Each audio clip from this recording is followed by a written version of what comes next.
Welcome to the Deep Dive. Today we're getting into what's known as the Reevian Conundrum. It really is a puzzle. Yeah, we're looking at Mark Reeve, a man who was somehow both a terrified trauma victim and a cult leader. Sometimes in the same week, it seems. The sources we have really paint him less as one person and more as a kind of shifting prism. A prism, I like that. And our mission today is to really try and find that boundary between, let's say, meaning and madness. Because Reeve exists as these three figures at once. Okay, what are they?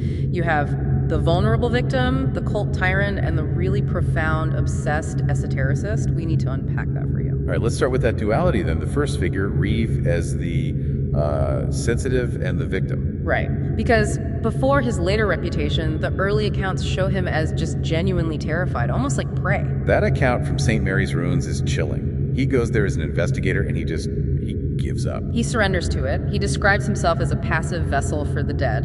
And that terror wasn't just some abstract idea. Look at what happened in Lemberra's Path. Oh, exactly. He travels there looking for scientific truth, chasing UFOs. But that's not what he finds. Not at all. He finds this mysterious, ghostly figure, and his own research led him to identify it as a grok eye ribbon. And for anyone who doesn't know, that's a kind of a banshee figure. Right. And it leaves him so shaken that he says he regrets his own curiosity and just completely isolates himself. So if that encounter drives him into isolation, what brings him back out? And not just as a person, but as this benevolent prophet. It's an incredible jump from terror to spiritual guy. It is, but if you look at the bigger picture, that vulnerability didn't just vanish. It seems to have morphed into a need for authoritarian chaos. The sources are clear on this. How so?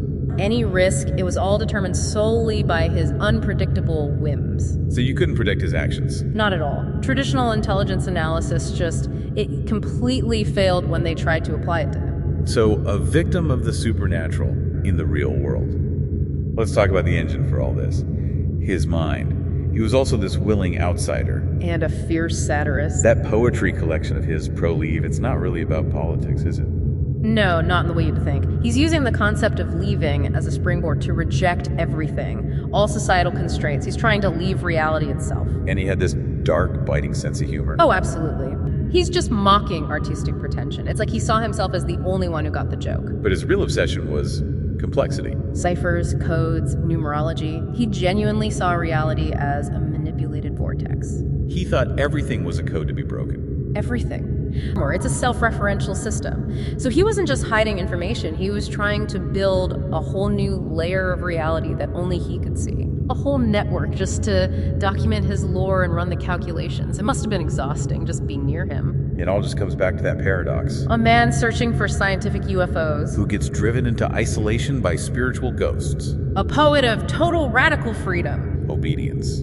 I'm just struggling to picture how a truth seeker commune in North Wales connects to high-level security analysis. Where do those worlds meet? Well, what's so fascinating here is that the material itself really reflects his complexity. It seems Mark Reeve almost weaponizes that ambiguity. The line between a spiritual guru and an unpredictable leader. Yeah. Our mission really is to understand how he sustains two completely contradictory realities in one persona. Let's start with the legend then. The sources say Reeve is the prophet who established Reeve Town in Penryn Park. In North Wales, right? He built a structure called the Tabernacle, and it quickly became this hub for truth seekers, UFO enthusiasts, and people looking for spiritual reflection. That prophet figure is so clearly tied to deeper, older mysteries. The sources really highlight these folklore connections as a sort of bridge between worlds. Okay. But then it gets much more dramatic. That feels like perfect foreshadowing for the darker side. And this is where the artistic chaos kicks in. It's about a broader desire to escape all societal constraints, not just governmental, but cultural, psychological, everything. And that desire for chaos is absolutely reflected in his methods to challenge the very idea of literary norms, of meaning, of sanity. But the critics seem to argue that this sharp critique is often just a smokescreen for, chaotic, cryptic writing. Is there any evidence that Reeve actually wants to be understood, or is the chaos the entire point? I think the sources lean toward the chaos being the point. The literary eccentricity seems to serve a purpose, to undermine the very arguments he's making. He's seen as a sharp critic, sure, but his points are so saturated with these extreme conspiratorial claims that That's impossible to interpret. Exactly. It alienates people who might otherwise listen. So we've got the eccentric poet and the prophet of chaos. What happens when that same energy is aimed at the real world? That's where the intelligence reports come in. Because his followers see him as messianic, they act just to please him, making his satisfaction the main and very volatile variable. And the specific intelligence indicator for this is fascinating. It's all behavioral.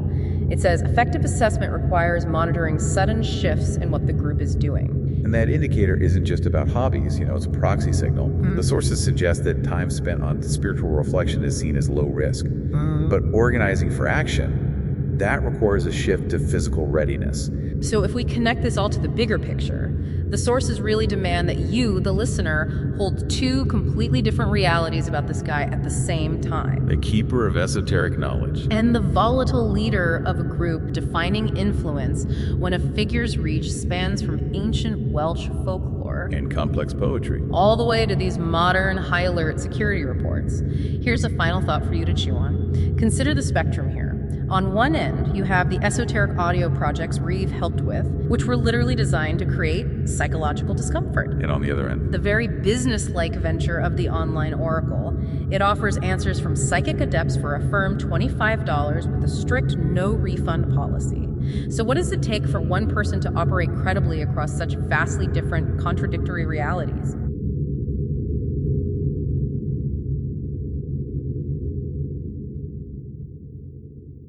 No easy answers.